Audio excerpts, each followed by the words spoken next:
ये कहानी है गरीब लड़की आकांक्षा की। आकांक्षा अपनी माँ के साथ एक गांव में रहती थी। आकांक्षा दिवाली का त्योहार बहुत अच्छे से मनाना चाहती थी, लेकिन माँ बेटी की गरीबी इतनी थी कि मुश्किल से ही वो दोनों अपना पेट भर पाते थे। ऐसे में आकांक्षा ने दिवाली का त्योहार कैसे मनाया, चलिए देखते हैं। माँ, अब हम क्या करेंगे? कैसे अपना गुजारा करेंगे? आकांक्षा बेटी, अब शहर में हमारा कुछ नहीं रखा। अब तो मकान मालिक को किराया देने के लिए भी मेरे पास पैसे नहीं है। हमें वापस गांव जाना ही होगा। लेकिन माँ, गांव में जाकर हम क्या करेंगे?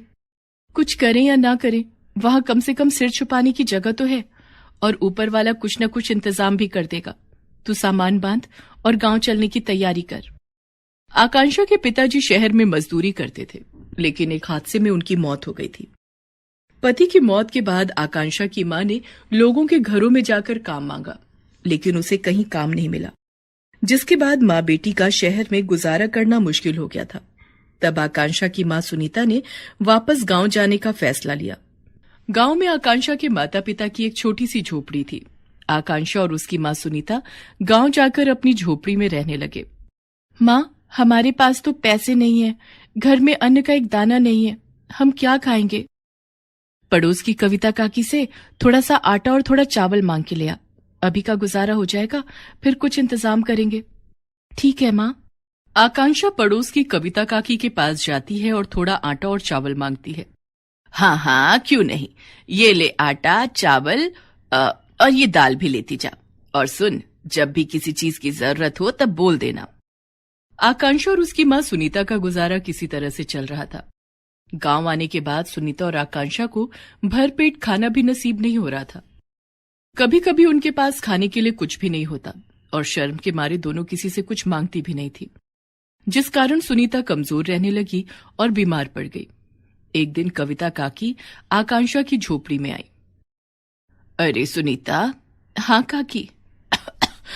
आओ आओ। बिस्तर पर लेटी सुनीता खांसने लगती है। अरे सुनीता, ऐसे कितने दिन तेरा गुजारा चलेगा? तेरी तबीयत भी खराब रहती है, दवाई के खर्च के लिए पैसे भी नहीं होंगे तेरे पास। तू कुछ काम क्यों नहीं ढूंढ लेती? काम मांगने किसके पास जाऊं काकी? जब से आकांक्षा के पापा हमें छोड़कर गए हैं, हमारी तो दुनिया ही उजड़ गई। अपने गांव के मोती सिंह सेठ के घर काम कर ले। उनकी पत्नी बहुत बीमार रहती है, उनकी देखभाल के लिए सेठ को किसी औरत की तलाश है। ठीक है काकी, मैं आज ही सेठ जी के घर जाती हूँ। माँ, तुम्हारी तबीयत ऐसी नहीं है कि तुम काम कर सको, तुम्हें तो इलाज और आराम की जरूरत है। सेठ जी के घर काम मांगने के लिए मैं चली जाती हूँ। ठीक है आकांक्षा बेटी, तू चली जाना, लेकिन अपना ध्यान रखना। दूसरे दिन आकांक्षा काम मांगने के लिए मोती सिंह सेठ के घर जाती है। ठीक है, लेकिन तुम्हें सारा दिन मेरी पत्नी के साथ रहना होगा और अच्छी तरह से उसकी देखभाल करनी होगी। सिर्फ रात को अपने घर जा सकती हो, और इस काम के लिए तुम्हें सिर्फ 2000 रुपए मिलेंगे। सेठ जी, मैं सारा दिन सेठानी जी की सेवा करूंगी, लेकिन मेरी तनख्वाह बहुत कम है। मेरी माँ बहुत बीमार रहती है, मुझे उनके इलाज के लिए पैसों की जरूरत है। थोड़े पैसे बढ़ा देते तो हम माँ बेटी का गुजारा भी अच्छे से चल जाता। सेठ बड़ा कंजूस और खड़ूस था। वो आकांक्षा से बोला, तनख्वाह इतनी ही मिलेगी, काम करना हो तो करो वरना मत करो। बेचारी आकांक्षा मजबूर थी, इसलिए कम पैसों में ही काम करने के लिए तैयार हो गई। ठीक है सेठ जी, मैं कल से काम पर आ जाऊंगी। इतना कहकर आकांक्षा घर आ गई और दूसरे दिन से सेठ जी के घर काम पर जाने लगी। सारा दिन वो सेठ के घर में रहकर सेठानी की देखभाल करती। सेठानी के दोनों पैरों में लकवा मार गया था। वो अपने पैरों पर खड़ी भी नहीं हो पाती थी और न चल पाती थी। सेठानी हर वक्त व्हील चेयर पर ही रहती। आकांक्षा सेठानी जी की खूब देखभाल करने लगी। सेठानी जी, ये लीजिए, खाना खा लीजिए। आकांक्षा उसे अपने हाथों से खाना खिलाती। सेठानी जी, आइए मैं आपके पैरों में तेल मालिश कर दूं, इससे आपके पैरों को आराम मिलेगा। रहने दे आकांक्षा, मेरे पैरों को तो बड़े बड़े डॉक्टरों की दवाइयों से आराम ना मिल सका, तो ये तेल क्या कर लेगा? ये कोई साधारण तेल नहीं है, ये तेल मैंने बनाया है। मेरे बाबा कई सारी जड़ी बूटियों को मिलाकर ये तेल बनाते थे। वे मजदूरी करते थे ना, तो उनके पैरों में बहुत दर्द रहता था। इस तेल को लगाने से उनके पैर का दर्द बिल्कुल ठीक हो जाता था। मैंने उनसे इस तेल को बनाना सीख लिया था। मुझे पूरा विश्वास है कि इस तेल की मालिश से आपके पैरों को जरूर आराम मिलेगा। ठीक है, तू इतना कह रही है तो मालिश कर दे। आकांक्षा उस तेल से सेठानी के पैरों में मालिश करने लगी। वो रोज सुबह और शाम सेठानी के पैरों में वो तेल लगाती और सेठानी के सारे काम भी करती। सेठ जी के घर से वापस आकर वो अपनी माँ सुनीता की भी देखभाल करती। बेटी आकांक्षा, तू कितना काम करती है। रहने दे, खाना मैं बना लूंगी, तू जाके आराम कर। दिन भर तो तू सेठानी जी की सेवा में लगी रहती है। नहीं माँ, तुम्हारी तबीयत ठीक नहीं है, खाना मैं बना लूंगी, तुम बस मेरे सामने बैठो। माँ, तुम ठीक रहो, मुझे और कुछ नहीं चाहिए। बाबा को तो पहले ही खो चुकी हूँ, अब मैं तुम्हें नहीं खोना चाहती हूँ।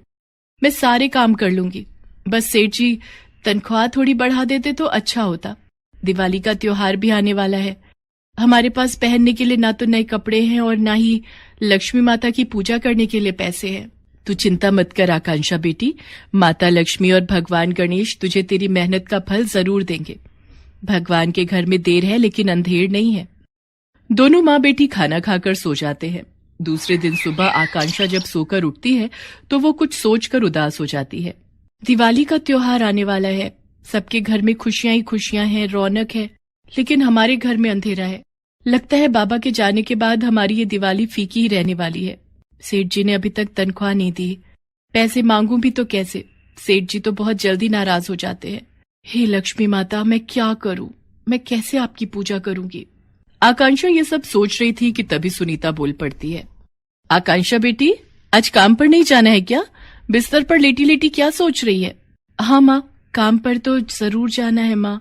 आकांक्षा उठकर घर के सारे काम करती है, फिर जल्दी से तैयार होकर सेठ जी के घर जाती है और रोज की तरह सेठानी की सेवा करने लगती है। आकांक्षा सेठानी के पैरों में वही तेल मालिश कर रही थी। सेठानी जी, अब आप धीरे धीरे अपने पैरों पर खड़े होने की कोशिश कीजिए। नहीं आकांक्षा, मुझसे नहीं हो पाएगा, मेरे पैरों में तो बिल्कुल जान नहीं है। कई बार कोशिश कर चुकी हूँ लेकिन गिर जाती हूँ। इस बार मैं आपको सहारा दूंगी, आप मुझे पकड़कर खड़े होने की कोशिश कीजिए। और आकांक्षा सेठानी को पकड़कर सहारा देती है और धीरे धीरे सेठानी अपने पैरों पर खड़ी होने लगती है। इसी तरह आकांक्षा सेठानी को सहारा देकर धीरे धीरे चलने के लिए कहती है। आकांक्षा रोज सेठानी को सहारा देकर अपने पैरों पर खड़ा करती और चलने के लिए कहती। आकांक्षा के सहारे सेठानी अब अपने डगमगाते पैरों से धीरे धीरे चलने लगी थी। इसी तरह से कुछ दिन गुजर गए। एक दिन आकांक्षा सेठ जी के घर पहुंची, लेकिन जब वो घर के अंदर गई तो रोज की तरह सेठानी उस दिन व्हील चेयर पर नहीं थी। सेठानी को वहां न देखकर आकांक्षा बहुत घबरा गई। अरे, ये सेठानी जी कहाँ चली गई? ना तो व्हील चेयर पर है और ना अपने बिस्तर पर है। कहीं उन्हें कुछ हो तो नहीं गया? सेठ जी मुझ पर बहुत गुस्सा करेंगे, कहीं काम से ना निकाल दे। हे भगवान, मैं क्या करूं? डरी सहमी आकांक्षा सेठानी को पूरे घर में ढूंढने लगती है। तभी आकांक्षा ने देखा कि सेठानी भगवान की मूर्ति के सामने हाथ जोड़कर खड़ी थी और भगवान से प्रार्थना कर रही थी। सेठानी जी को बिना सहारे के अपने पैरों पर खड़ा देखकर आकांक्षा बहुत खुश हुई। आकांक्षा ने आवाज लगाई, प्रणाम सेठानी जी। अरे आकांक्षा बेटी, तू आ गई, आज तो चमत्कार ही हो गया।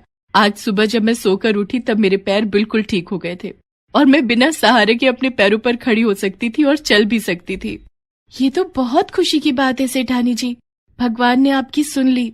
आकांक्षा, ये सब तेरे उस तेल का चमत्कार है और तेरी मेहनत का फल है।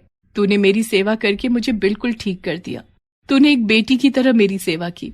शायद मेरी अपनी बेटी होती तो वो भी मेरी इतनी सेवा नहीं करती। तभी वहाँ सेठ जी आ जाते हैं।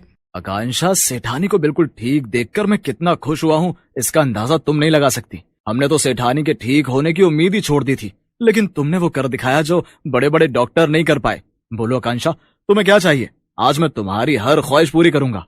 मुझे कुछ नहीं चाहिए सेठ जी। सेठानी जी ने मुझे अपनी बेटी कहा है, अब मेरे लिए इतना ही बहुत है। हाँ, और अब बेटी कहा है तो बेटी की खुशियों का ख्याल भी तो रखना पड़ेगा। कल दिवाली का त्योहार है, मेरी तरफ से ये कुछ पैसे और ये कुछ उपहार तुम्हारे और तुम्हारी माँ के लिए। आकांक्षा, आज से तुम्हारी सैलरी भी दुगनी की जाती है। तुम रोज आकर इसी तरह से सेठानी की सेवा करना, क्योंकि सेठानी का दिल अब तुम्हारे बिना कहीं नहीं लगता है। इतना कहकर सेठ जी हंसने लगते हैं। सेठानी जी के दिए गए उपहार, जिनमें नए कपड़े, मिठाइयाँ और पटाखे थे, वो सब लेकर आकांक्षा अपने घर आ जाती है। माँ देखो, मुझे सेठानी जी ने क्या दिया। सेठानी जी ने मुझे दिवाली का उपहार दिया है और सेठ जी ने मेरी सैलरी दुगनी कर दी है। अच्छा, ये तो क्या कह रही है बेटी, एक दिन में इतना सब कुछ? हाँ माँ, लक्ष्मी माता ने हमारी सुन ली, ये सब उनकी कृपा से ही हुआ है। आकांक्षा सुनीता को पूरी बात बताती है कि कैसे सेठानी के दोनों पैर ठीक हो गए और सेठानी अब अपने पैरों पर खड़ी हो सकती हैं और चल भी सकती है। ये सब सुनकर सुनीता भी बहुत खुश होती है। माँ, सेठानी जी ने ये कुछ पैसे भी दिए हैं, इन पैसों से मैं किसी अच्छे डॉक्टर से तुम्हारा इलाज करवाऊंगी। अब हमारी दिवाली भी अच्छे से मनेगी। हम नए कपड़े पहनकर लक्ष्मी माता की पूजा करेंगे और पटाखे भी चलाएंगे और ढेर सारे पकवान भी खाएंगे। आकांक्षा और उसकी माँ सुनीता की दिवाली रोशन हो गई थी। दोनों माँ बेटी ने सेठ सेठानी को दिल से धन्यवाद कहा। दिवाली के दिन उन्होंने भी अपना घर दियों से सजाया और लक्ष्मी माता और भगवान गणेश की पूजा की। दिवाली के दिन खुशियाँ उनके घर आई थी। Happy Diwali, happy Diwali.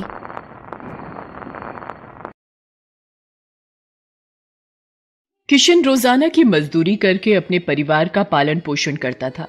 रोजाना की मजदूरी से उसका गुजारा बड़ी मुश्किल से होता था। जिस रोज मजदूरी का काम मिल जाता, उस दिन की रोटी के कुछ पैसे आ जाते थे। पर कभी किसी दिन कोई काम नहीं मिलता तो किशन खाली हाथ ही घर वापस आ जाता था और उस दिन सब रूखी सूखी खाकर रह लेते थे। एक दिन किशन की पत्नी ममता बोली, सुनो जी, कल दिवाली है, कहीं से थोड़े पैसों का इंतजाम हो जाता तो बच्चों के लिए पूरी पकवान बना लेती, बच्चे भी खुश हो जाते। क्या करूं ममता, पिछले 3 दिनों से रोज दुकानदारों के पास जाता हूं कि कोई मजदूरी का काम हो तो बता दो, पर कहीं भी कोई काम नहीं मिल रहा। आज देखता हूं दिवाली का मौका है, कुछ पैसे तो हाथ आ ही जाएंगे। माँ लक्ष्मी और भगवान गणेश पर विश्वास रखो, देखना वो जरूर कोई ना कोई रास्ता दिखाएंगे। तभी किशन की बेटी पूजा आ जाती है। बापू, मुझे भी चंदा जैसी फुलझड़ी लेनी है, उसके पास फुलझड़ी का पूरा डिब्बा है। अच्छा अच्छा बिटिया रानी, ले आऊंगा फुलझड़ी का डिब्बा जब बाजार जाऊंगा। अब हंस दे मेरी बिटिया। क्या करूं भगवान, दिवाली के त्योहार पर कैसे अपने बच्चों का मन रखूं? मुझे काम ढूंढने जाना ही होगा।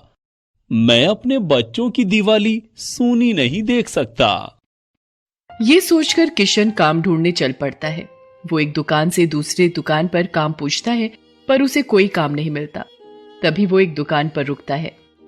मालिक, कोई काम मिलेगा? कुछ भी काम हो, आपकी बड़ी मेहरबानी होगी। अरे भाई, कल दिवाली है, अभी तो मैं दुकान बढ़ाकर घर जा रहा हूं। अब तो कल बड़ी दिवाली है तो दुकान की छुट्टी रहेगी। क्या काम दूं? किशन निराश होकर लौटने लगता है। तभी अच्छा रुको, जरा इधर आओ, एक काम है, यदि करोगे तो पूरे 500 रुपए दूंगा। बोलो, मंजूर है? हाँ हाँ मालिक, करूंगा। अब बता दो क्या करना है। कल दिवाली है और नौकर भी छुट्टी पर हैं। तू सुबह जल्दी मेरे घर इस पते पर आ जाना, काम समझा दूंगा। अच्छा साहब, मैं आ जाऊंगा। किशन को तसल्ली हो जाती है कि चलो कोई तो काम मिला, इसलिए वो इसी सोच में घर की ओर आ रहा था। तभी अचानक सामने से एक ऑटो किशन को ठोकर मारता हुआ भाग जाता है। किशन तेजी से गिर जाता है। अरे भाई, उठाओ इसे। अरे लगता है पैर में चोट आई है। कहाँ रहते हो भैया? किशन अपने घर का पता बताता है। एक व्यक्ति उसे ऑटो में घर तक छोड़ देता है। किशन के पैर में चोट देखकर ममता रोने लगती है। आपका बहुत बहुत शुक्रिया भैया, यहाँ तक छोड़ने के लिए, पर ये आपको अचानक कैसे इतनी चोट आ गई? किशन ममता को सारी बात बताता है और ये भी बताता है कि अगले दिन समय पर दुकानदार के बताए पते पर भी जाना है। अब ये सब कैसे होगा? आप चिंता मत करो, कल आपकी जगह मैं चली जाऊंगी। आप आराम करो, मैं आपके लिए हल्दी का लेप लेकर आती हूँ। लाओ, मैं पैर पर लेप लगा देती हूँ। अगले दिन ममता किशन से गिरीश भाई के घर का पता लेकर पहुंच जाती है। जी, वो आपने कल मेरे पति को अपने घर बुलाया था दिवाली का कुछ काम करवाने के लिए, पर अचानक रास्ते में जब वो आपके पास से वापस आ रहे थे, एक ऑटो ने उन्हें टक्कर मार दी, जिसकी वजह से उनके पैर में चोट आई है। आपने उन्हें कहा था कि कुछ घर की सफाई का काम है, मुझे बता दीजिए जो भी काम है, मैं भी अच्छे से सारा काम कर दूंगी साहब। अच्छा अच्छा, कोई बात नहीं। आज रात घर में दिवाली की पार्टी है, तो तुम एक काम करो, छत की सफाई करके दिवाली की पार्टी का सारा सामान रख दो। ममता छत पर सारा सामान ला ला कर रखने लगती है और छत की साफ सफाई में लग जाती है। इतनी देर में गिरीश किसी काम से बाजार चला जाता है। कुछ देर बाद, अरे सोहन कहीं नजर नहीं आ रहा, कहीं गिरीश के साथ मार्केट तो नहीं चला गया? एक बार पूछती हूँ। गिरीश, सोहन आपके साथ है क्या? नहीं तो मेरे साथ नहीं है। हाँ, मैं जब आया था तो वो फुलझड़ी जलाकर खेल रहा था। मैंने सरला को बोल दिया था ध्यान रखने के लिए। हो सकता है उसके साथ पटाखे जला रहा होगा। ठीक है, मैं फोन रखती हूँ। सरला, ओ सरला, सोहन कहाँ है? मालकिन, सोहन बाबा तो मेरे साथ नहीं है। हाँ, वो बोल रहे थे कि स्टोर रूम से पटाखों का डिब्बा निकालने जा रहे हैं। सरला, तुम्हारा दिमाग तो नहीं खराब हो गया है? तुमने अकेले सोहन को स्टोर रूम में भेज दिया और वो भी पटाखे निकालने के लिए? हट जाओ मेरे सामने से।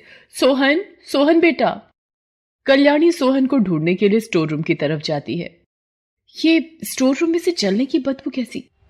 अरे आग! सोहन मेरा बच्चा, ये आग कैसे लगी? Mummy, mummy! सोहन आग से घबराकर बेहोश हो जाता है। आग स्टोर रूम के दरवाजे तक फैलने लगती है। क्या करूं भगवान? सोहन, रुको, मैं अंदर। आग तो बढ़ती जा रही है। सोहन बेहोश हो गया है। कल्याणी का चिल्लाना सुनकर ममता छत से भागी हुई आती है और जब वो सोहन को बेहोश पड़ा देखती है तो अपनी जान की परवाह किए बगैर ममता स्टोर रूम में चली जाती है और किसी तरह सोहन को अपनी साड़ी में छुपाकर बाहर ले आती है। इस दौरान ममता का हाथ भी थोड़ा आग की चपेट में आ जाता है। घबराइए मत, कुछ नहीं हुआ है, सोहन ठीक है। इतनी देर में फायर ब्रिगेड के आदमी भी वहां पानी से आग बुझा देते हैं।